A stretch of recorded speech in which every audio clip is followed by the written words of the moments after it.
Hey everybody, it's Never. So today I wanted to talk about the Mage Tower artifact appearance challenges. And just kind of a post-mortem or something about them. And so specifically what I like this content.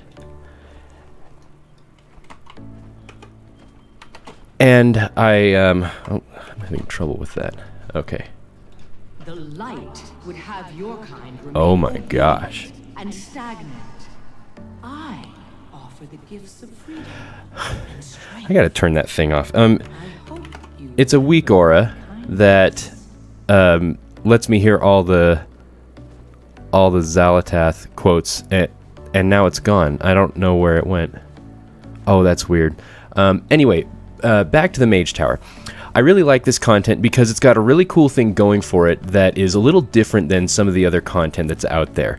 And it was put in the game sort of to kind of partially take the place of what the Proving Grounds achievements did and what the old challenge modes used to do. But it doesn't quite fill all those same roles because Mythic Plus has filled a lot of the role of the challenge modes. It just doesn't have the same sort of reward system.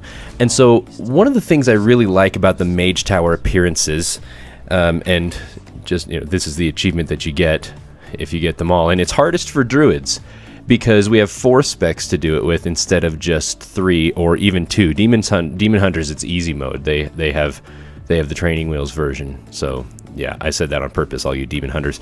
The thing that's different about the Mage Tower challenges and what makes them so interesting is that it is content that you have to do yourself. And of course this is unless you're account sharing and breaking the rules and effectively cheating, or I suppose you could technically say breaking the law. Unless you're doing that, it's content that you have to do yourself. No one can do it for you. And that carries a little more prestige than something like Ahead of the Curve, in my opinion, is because you can go and pay someone gold to get you ahead of the curve, and indeed I've actually done that before, just depending on what my schedule has been like or how much effort I felt like putting into that particular tier. And so I really like the fact, oh my goodness, everybody wants to give me quests right now. I really like the fact that it is not something you can buy. That's a big plus for me.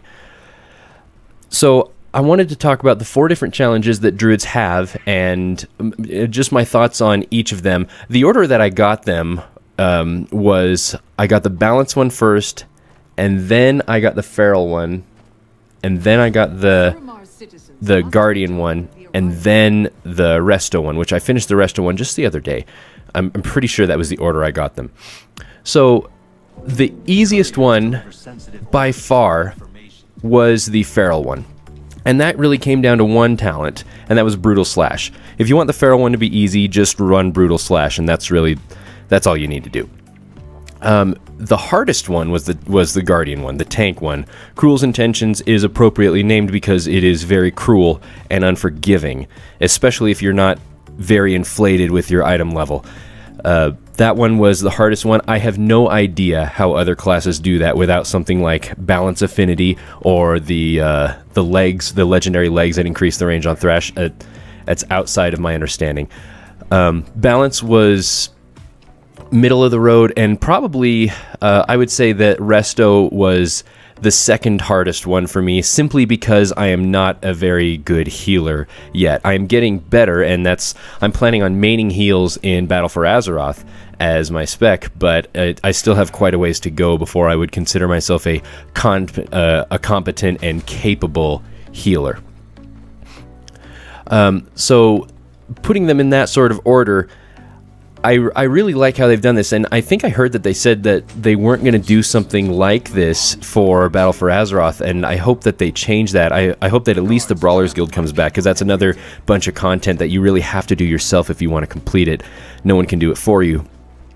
So my best advice for doing any of these challenges is look up the Wowhead guides and then watch a video on how to do them, because they aren't always exactly like you think they're going to be.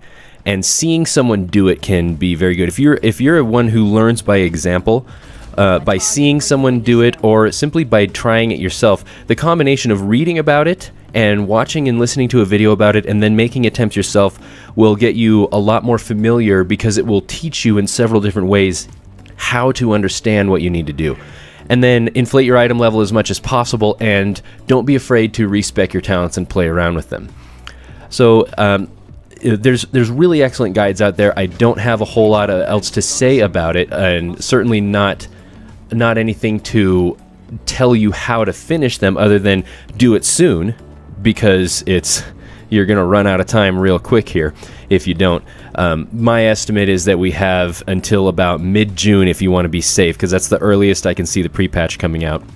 So as I said in my field medic video, the time is running away from these very quickly.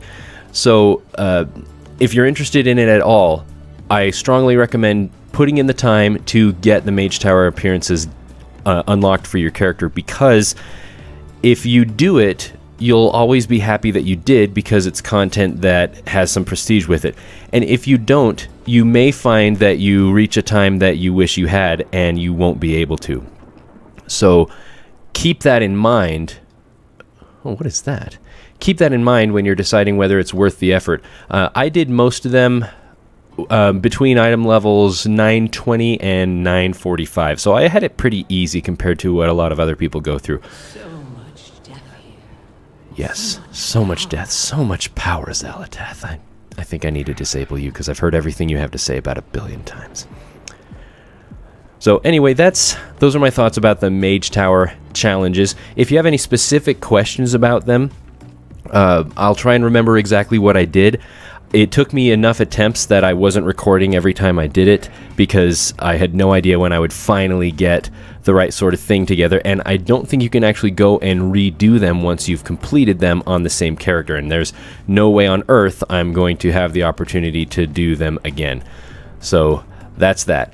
Thanks for tuning in. This is intentionally a very short video, because I don't want to just beat this topic into the ground, because I talked about it last time a little bit, but it is possible. An average, very mediocre player like me can do the Mage Tower challenges, even in a role that they're not particularly adept with.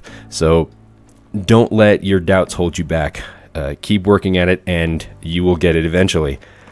Okay, thanks, bye.